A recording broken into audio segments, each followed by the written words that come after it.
À l'âge de 8 ans, on trouve que les sons du système vocalique ou même consonantique arabe étaient déjà installés dans le bagage linguistique de l'élève. Donc déjà, l'élève est habitué et adapté au système vocalique de l'arabe. Donc, il sait, donc ce bagage linguistique influence sur l'acquisition de la lecture en français. Comment?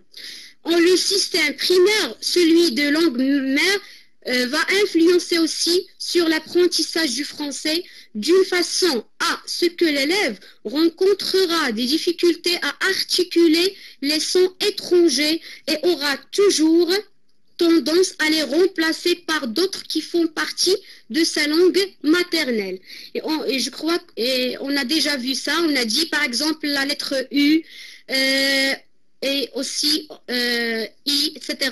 Donc la lettre U, la remplace, lorsqu'il veut lire, il remplace le son par I, aussi pour on, il remplace le son par on, etc. Maintenant, on va passer à l'articulation des consonnes étrangères, par exemple P et V. L'articulation Z, lorsqu'il fait la liaison, donc lorsque S est entre yen, donc ici, l'élève néglige de faire l'articulation du Z. Et aussi, on trouve que les élèves, ils ont une difficulté à propos de la fluidité de lecture. Les élèves n'arrivent pas à lire d'une manière qui est courante, donc on distingue qu'ils lisent d'une manière très très lente. Aussi les textes de lecture, et ça ce qui concerne un problème qui est lié au manuel, les textes de lecture dépassent les capacités cognitives des apprenants. Passons à la langue. Il existe plusieurs erreurs que l'élève peut commettre en langue, mais les erreurs les plus fréquentes sont, donc on va parler des erreurs qui sont plus fréquentes. Parlons des erreurs grammaticales, on distingue une difficulté d'emploi exact des pronoms personnels. Par exemple, l'élève n'est pas capable de distinguer et de mieux utiliser les pronoms personnels. Aussi, on distingue une confusion de genre et de nombre chez les élèves.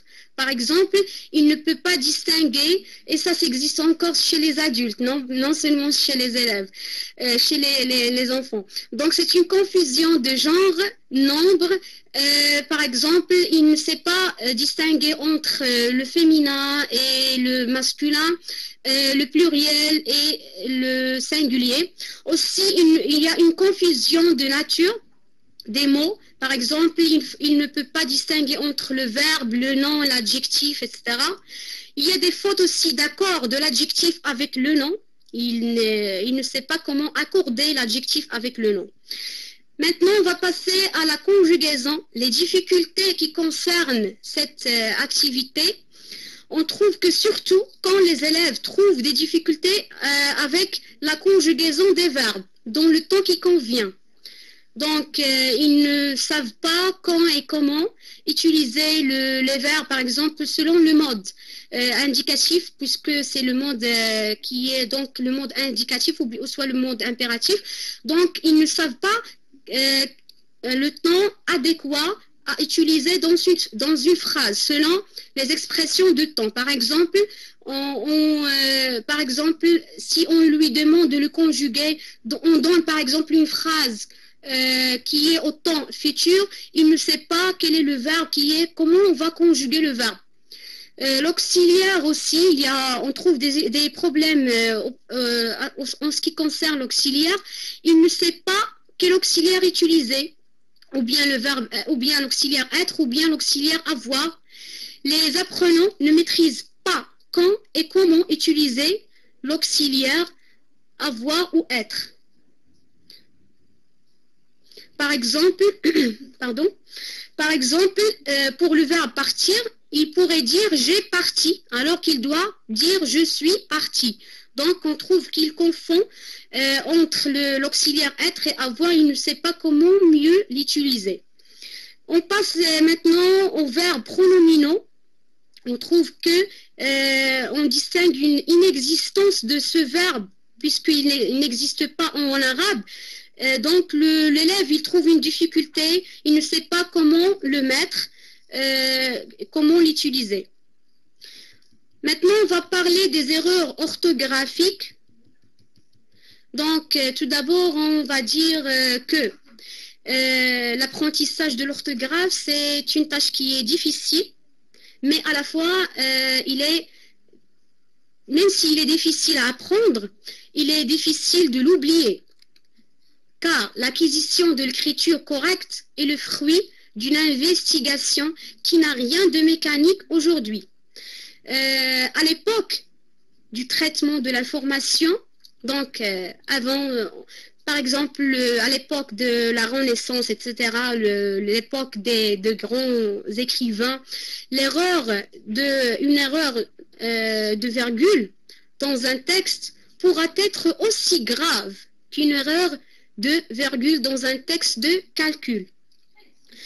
L'orthographe était déjà une politesse sociale, elle devient une nécessité technique. Donc maintenant, l'orthographe devient une nécessité technique. Il faut bien maîtriser les règles de l'orthographe. On constate certaines erreurs orthographiques chez les élèves telles que la maîtrise de la ponctuation. Les élèves, comme on vient de dire, ils ne savent pas comment maîtriser la ponctuation. Les apprenants ne maîtrisent pas l'orthographe des mots. Par exemple, il se peut qu'ils ajoutent ou bien négligent quelques graphèmes pendant l'écriture des mots. Aussi, on distingue que l'apprenant n'utilise pas l'accent là où il faut la mettre, par exemple, ou l'accent, ou bien il confond entre l'accent grave et l'accent aigu. Aussi, il se peut qu'il néglige l'apostrophe, il écrit le mot attaché. Donc, ce sont tous les problèmes qui concernent les difficultés et les erreurs d'apprentissage chez les élèves. Maintenant, on va passer à l'explication de l'origine de l'erreur. On va voir quelle est l'origine de l'erreur. Premièrement, on va parler du rythme de vie.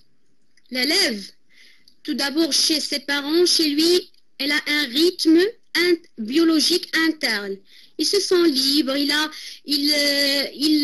pourrait vêtir, alors il peut, comment dirais-je, donc il se sent qu'il est libre, il a une autonomie, il a une confiance en lui. Donc, mais le problème c'est que lorsqu'il atteint ou bien lorsqu'il arrive à l'école, et l'école impose un régime, surtout le régime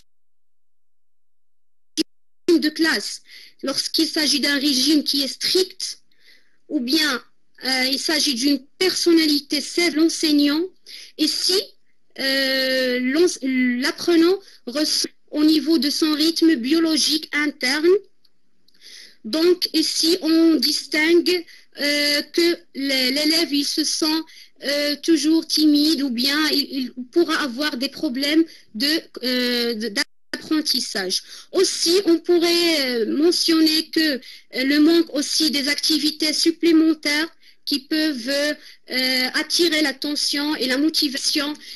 Si on distingue un manque de ces activités, on pourrait aussi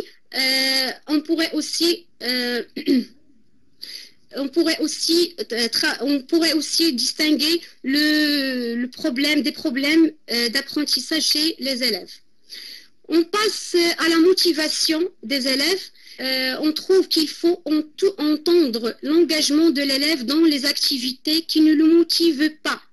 Certains professeurs, ils imposent des activités et imposent que l'élève soit engagé dans des activités qui ne le motivent pas. Pourquoi? Tout simplement parce qu'il veut pardon, tout simplement parce qu'il doit obéir au système, ou obéir au programme.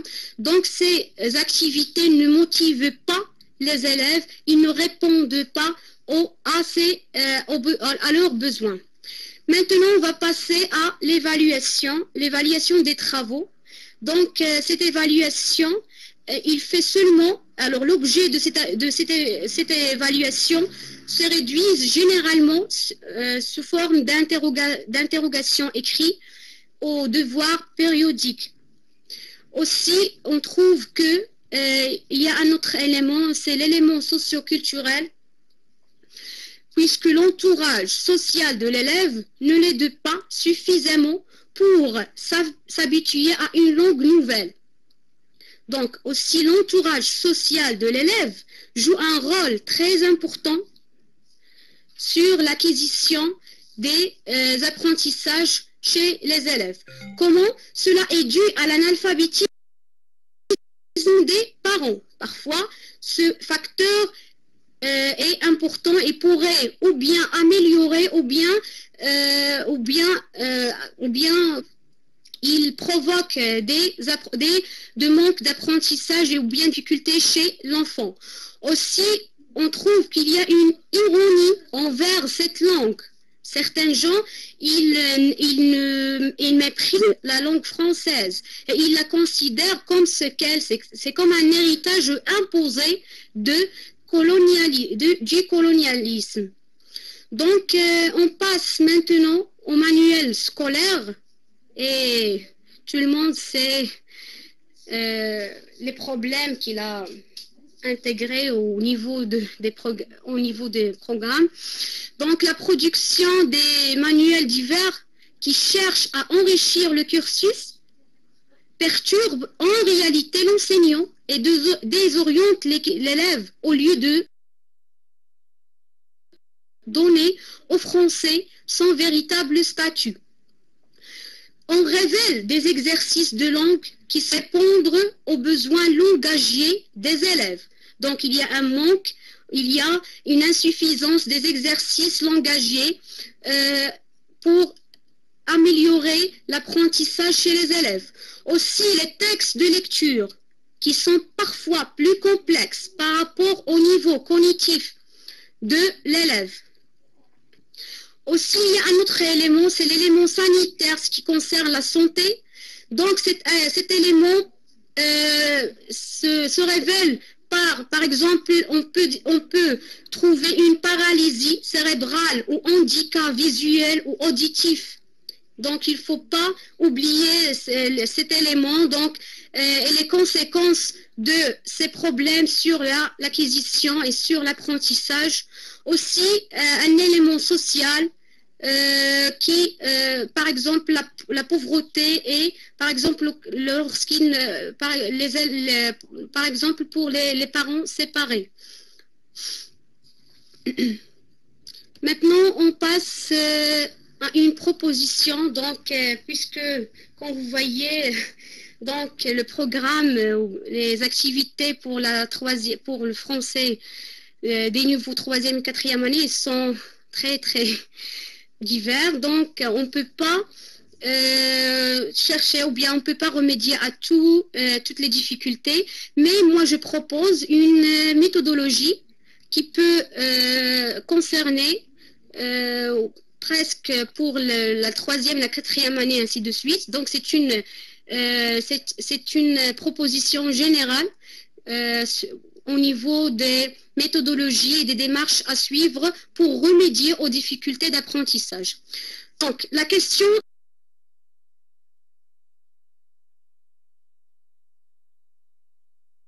est la suivante. Que faut-il donc faire pour remédier aux difficultés d'apprentissage? Donc, nous pensons tout d'abord à l'évaluation diagnostique. Donc, c'est un outil très essentiel avant d'élaborer des démarches pour remédier aux difficultés. Donc, l'évaluation diagnostique est une phase, est une étape qu'il ne faut pas négliger si nous voulons sincèrement planifier notre travail et organiser nos idées et nos prévisions. Donc, pour l'activité de l'oral, on va évaluer si les apprenants arrivent à s'exprimer. Comment? On leur propose de se présenter à tour de rôle, par exemple jouer un dialogue, ou bien produire des phrases, par exemple phrases déclaratives, interrogatives, exclamatives, employer des verbes usuels, par exemple le verbe faire, prendre, aller, avoir, être, etc. On leur demande aussi, par exemple, de parler de leur famille, de leur ville, leurs loisirs, toute activité qui peut motiver l'élève, il peut lui laisser à s'exprimer. Il inciter à s'exprimer, oui. Ici, pour le professeur, son rôle est d'aider les élèves à parler en français en classe. Comment? Par exemple, quand un élève veut quelque chose, il vaut mieux éviter de parler en arabe. Donc, au lieu de dire, donc s'il veut par exemple sortir, on doit inciter les élèves à s'exprimer en français. Par exemple, il veut quelque chose et il dit, comme exemple, je peux sortir, je demande un crayon, je prends une feuille, je ne vois pas bien, je n'ai pas compris, est-ce que je peux fermer, est-ce que je peux aller au toit, etc. Donc, ces phrases, ils sont bien intéressants et bien, ils sont essentiels pour adapter, pour laisser l'apprenant et inciter à s'adapter à l'apprentissage oral de la lecture, de la langue française. Maintenant, on va passer au deuxième. Donc, c'est une planification qui concerne 6 jours. Par exemple, c'est ce qu'on peut faire durant une semaine. Le deuxième jour, on pourrait aussi évaluer l'oral. Donc, le professeur corrige l'expression. Donc, on passe de l'évaluation maintenant au soutien. Maintenant, le professeur corrige l'expression de ses élèves. On dit et on ne dit pas. Donc, il faut insister sur la bonne prononciation. S'il y a lieu de laisser des traces écrites, ne pas hésiter à le faire en dernière page du cahier. Donc, ce sont aussi sont bien pour éviter toute difficulté. Pour le troisième jour, il faut prévoir un petit texte ou un texte moyen entre 40 et 80 mots. Donc seulement un petit texte, donc ou bien un dialogue de préférence pour inviter les apprenants à jouer, à le jouer.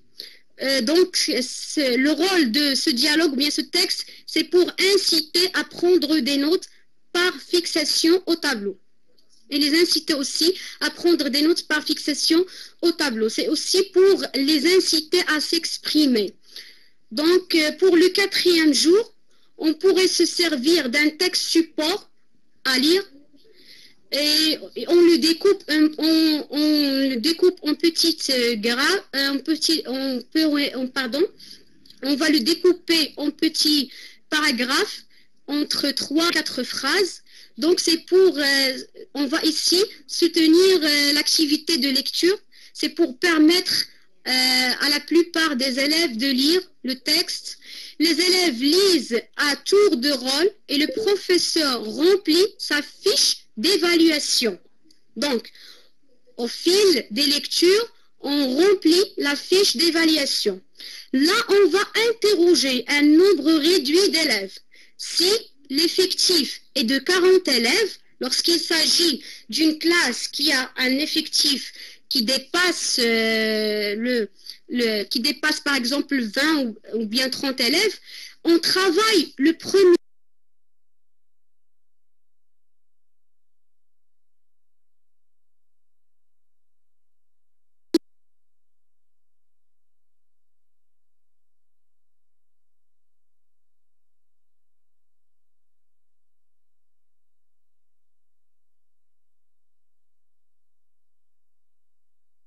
jour avec 15 à 20 élèves seulement. Les autres seront contrôlés. Le LOM ne peut pas faire lire tous les élèves. Problème de, il faut pas, on ne peut pas dépasser le temps, donc il vaut mieux changer le texte. Donc pour le 5e jour, la même fiche, on n'a pas pu interroger tous les élèves de la même classe, donc on prépare la même fiche pour évaluer, pour évaluer si les élèves ils ont dépassé les difficultés de lecture. D'après cette grille d'évaluation, le professeur pourra avoir une idée sur la structure de la classe.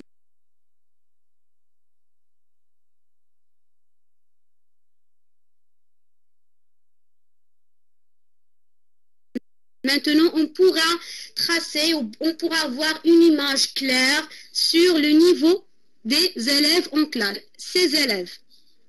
Pour le 6e jour, on va prévoir, donc la 6e, la 6e séance, c'est une séance de prêt pour réinvestir le tout. On fait un texte, on fait un test. Dans ce test, on peut proposer un texte support seulement de 4 à 5 phrases. Et pour ce test est uniquement propre à titre de modèle.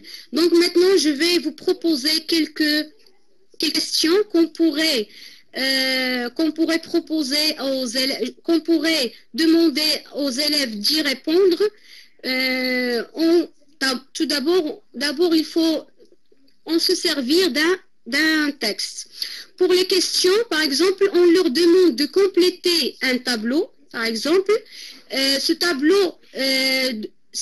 tableau concerne le champ lexical qui est dominant dans le texte, par exemple la nature. On leur demande d'expliquer qu'est-ce que ça veut dire un champ lexical s'il le faut. On pourrait expliquer le terme champ lexical pour mieux faciliter la tâche pour eux.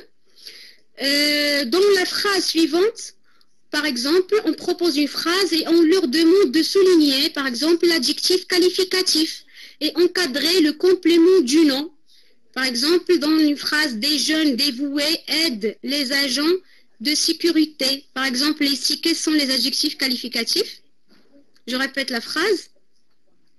Donc, on propose une phrase aux élèves et on leur demande de souligner l'adjectif qualificatif. Des jeunes dévoués aident les agents de sécurité. Aussi, on leur demande d'encadrer le complément du nom.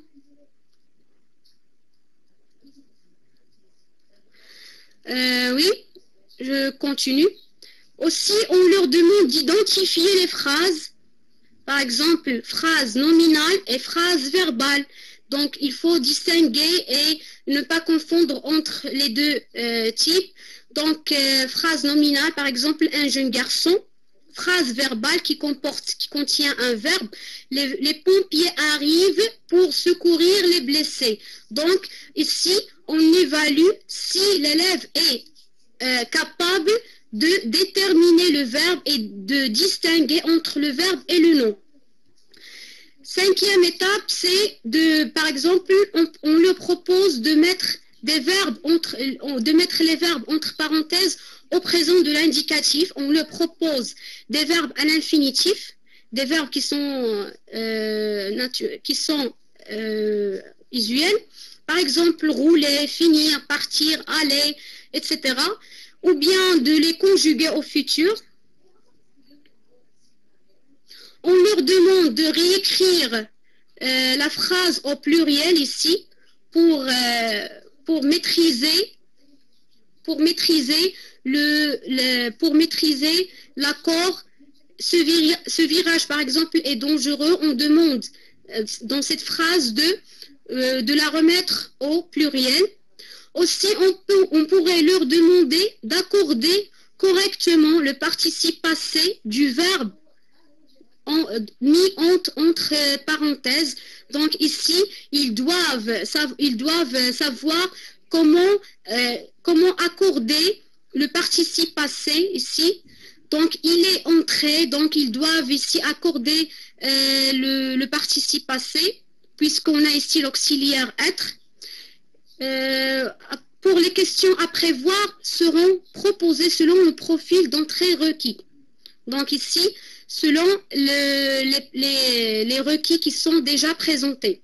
Et le professeur, en consultant le travail des apprenants, donc il peut penser à la consolidation des acquis en passant par la correction d'abord. Il pourra par la suite proposer d'autres types d'activités pour éviter la routine en classe. On pourrait proposer des activités supplémentaires pour ranimer les élèves. Après les journées de travail et d'activité, le professeur a déjà une image sur l'ensemble de ses élèves. Il peut maintenant répartir sa classe en petits groupes. Donc maintenant, on savait bien et on pourrait bien distinguer entre les élèves qui ont difficulté et les élèves qui sont meilleurs. Et pour cette raison, on pourrait par la suite répartir la classe en petits groupes de 4 ou à 5 élèves où le bon travaille avec le moins bon. Donc, c'est une stratégie qui est efficace. Donc, on pourrait répartir les groupes en mettant un élève qui est très bon à côté d'un autre qui est moins bon. Aussi, on va les habituera à travailler ensemble, à se corriger mutuellement en insistant sur la bonne écriture. Donc aussi, il faut évaluer aussi l'écriture en proposant aux élèves en difficulté. On pourrait proposer à ces élèves de recopier des passages de lecture à la maison, chez eux. Donc, et pour la lecture, en lecture, chaque fois quand l'élève aura pour tâche de lire un passage ou un texte tout entier, donc si on parle ici de la orientation qu'il faut suivre pour remédier aux problèmes de lecture, donc on pourrait chasser des mots difficiles. Comment? Le professeur mentionne au tableau les mots difficiles à prononcer et on va demander aux élèves de les lire et insister sur la bonne prononciation. Donc, avant de lire le texte, on va maintenant se baser sur les mots difficiles. On doit d'abord remédier aux difficultés de prononciation pour les mots difficiles avant d'aller de passer à la lecture du texte tout entier. On pourrait se servir aussi de la méthode de la lecture syllabique, qui s'appelle aussi la lecture synthétique, dont on a parlé hier. On parle d'une phrase après un mot, et ainsi de suite. Jeu de lecture, on pourrait faire des jeux de lecture. Par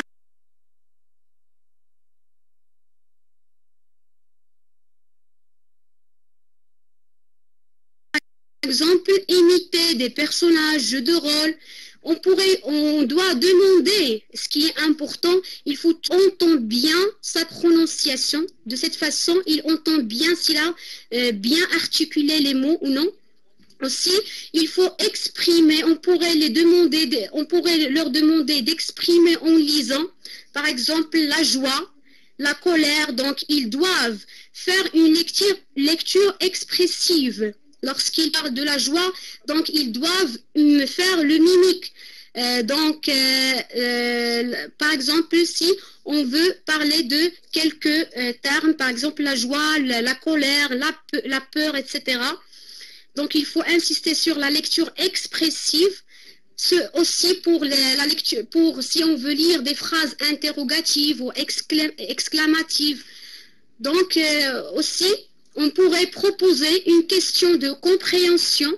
L'élève interroge ses camarades sur le lieu, la situation, le thème, les personnages. Donc, on pourrait inciter les élèves à poser des questions entre eux, donc leur apprendre comment dire. Donc aussi, on pourrait répondre aux questions en construisant des phrases simples et correctes. Donc on demande aux élèves de répondre aux questions en utilisant des phrases qui sont simples et correctes. On leur demande aussi de compléter une phrase ou bien une idée, réemployer un mot, un verbe, un adjectif, etc. Aussi, on pourrait utiliser un dictionnaire pour chercher la signification des mots. Donc, c'est essentiel que chaque classe dispose d'un dictionnaire parce que pour donner l'opportunité aux élèves de s'adapter à comment chercher des mots difficiles dans le dictionnaire, donc adapter les explications en fonction du niveau des apprenants. Aussi, il faut les habituer à préparer la lecture chez eux, ça c'est très important. Prévoir, si c'est possible, des enregistrements. C'est une technique qui est très efficace. On distingue que l'enfant aime bien entendre sa voix. Et c'est une nouvelle méthode qui l'encourage sans doute à faire mieux.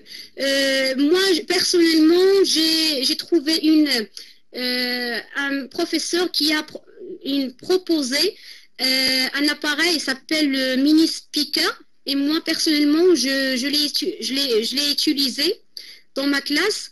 Il s'agit de enregistrer des textes sur cet appareil et par exemple des textes de lecture que les élèves, donc cet appareil, si vous le savez, donc il dispose d'une carte mémoire, donc on pourrait tout enregistrer, ou bien des chansons, des textes de lecture, etc. À la maison, l'élève, il peut se servir de cet appareil pour écouter la lecture ou bien de l'enseignant, ou bien d'un élève qui est excellent en lecture. Et comme ça, on pourrait remédier aux problèmes et aux difficultés de lecture. Pour la vidéo en classe, il peut aussi aider l'élève à observer, à comprendre et à s'exprimer pour interpréter ce qu'il voit avec ses camarades. Donc, si on dispose par exemple, d'un appareil on pourrait aussi travailler sur l'audiovisuel. Donc, c'est aussi intéressant pour ranimer à la fois et aussi pour résoudre les problèmes et les difficultés chez les élèves. En lecture plaisir, chercher des textes simples. Donc, si on veut pousser les élèves à faire des lectures plaisir, on doit chercher des textes qui sont simples.